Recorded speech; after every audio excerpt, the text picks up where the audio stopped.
Yo, Hotep, Akwaba, bless up, greetings. Welcome back to the recovery room of Racism Non-Anonymous with me, Sis Abana, the recovering African who is enslaved in America, and who is a representative from the voices in the margins.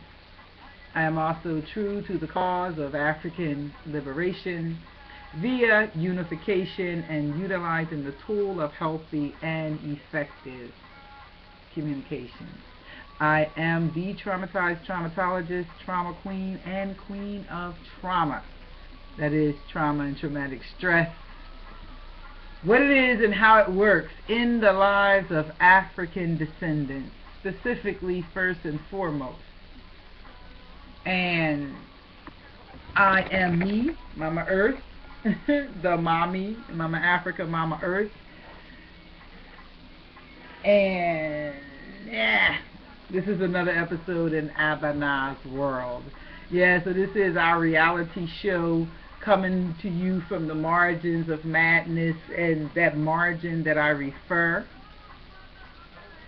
is one where folks are surviving in economic poverty and having insufficient resources to protect the self and or to produce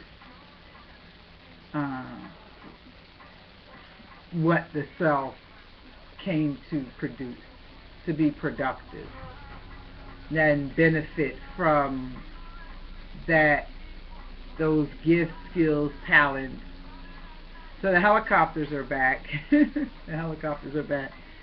And I guess I didn't notice that they had been gone until I began to hear them come back. It's been a while. Maybe almost I don't know, a while. Seems like at least 8 months.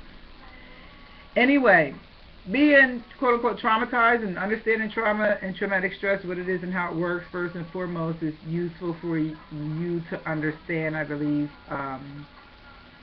that traumatic stress, number one, creates deep emotional wounds. It's like there are two things. There's a few things. In order to incur traumatic stress, one must have insufficient resources to protect themselves from external shit. And when you have insufficient resources to protect yourself from shit out there coming in here at you, then you get hit. And when we're talking about from a psychological perspective, we are referring to the mind, body, and spirit. And when we experience traumatic stress, it is a direct assault on the spirit.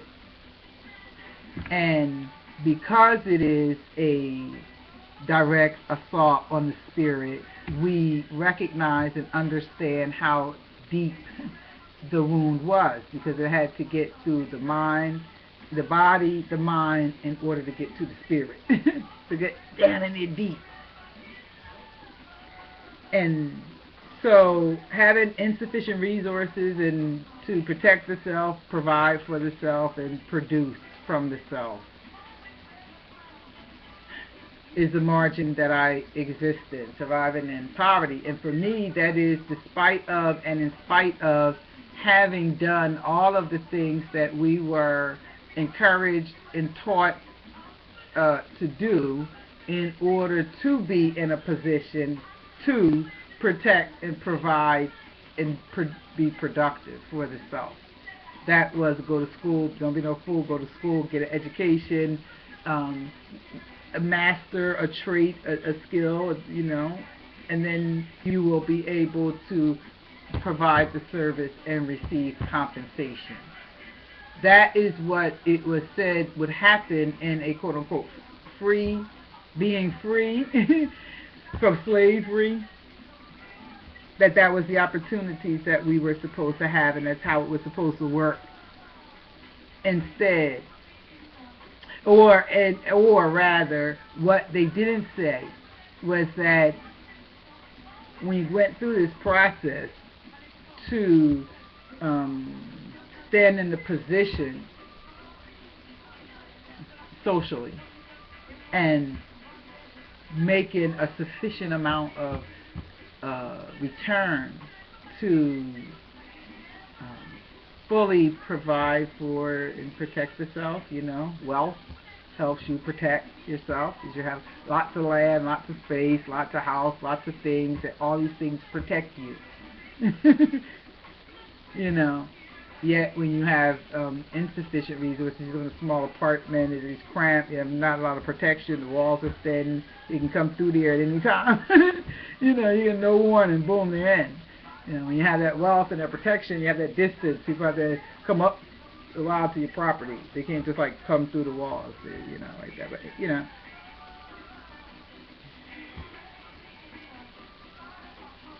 there's something else that I checked in to talk about, and I suppose I will share on that in a next video in the series, as I did say that this would be.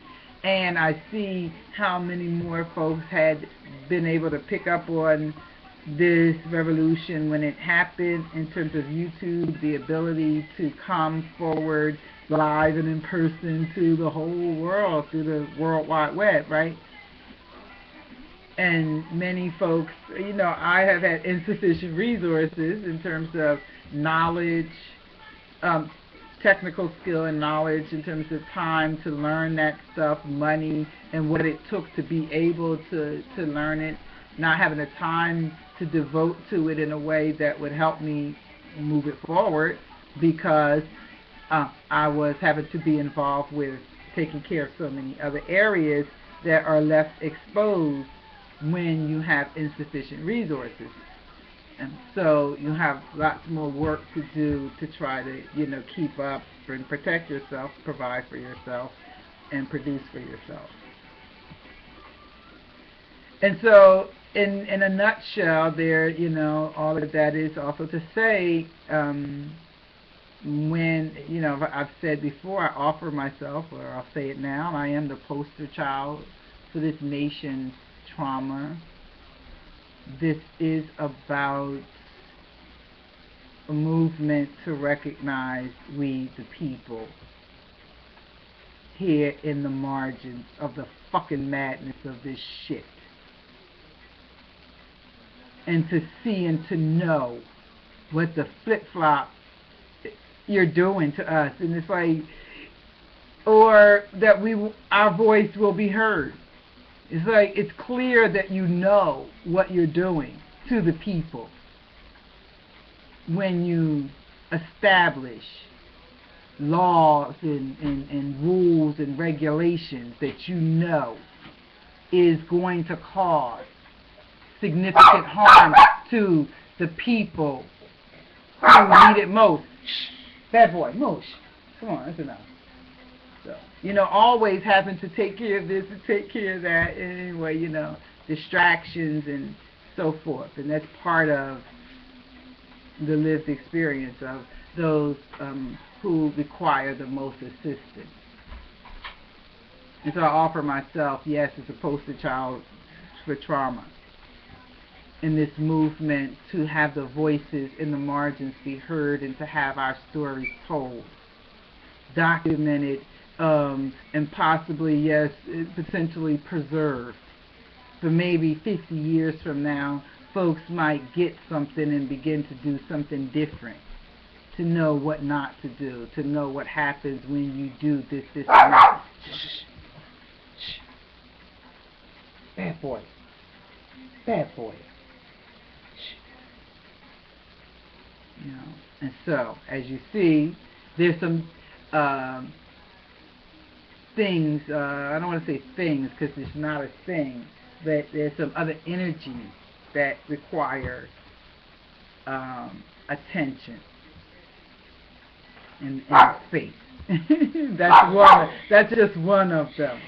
But I have to say my princess is here, and so Princess Ja's in the house, and when my princess is in the house, she gets, because as a mommy, that's what I'm here for, to give to the youth, to teach the youth the truth, to protect to provide for, to support her ability to continue to produce, because she is me, is we, me, Mama Earth. And so with that, we're gonna stop, and so she wants to be seen, it seems, maybe. Yeah, so I don't know. I had to get permission from a mama. No one knows stuff, because you know we got the trauma drama going on.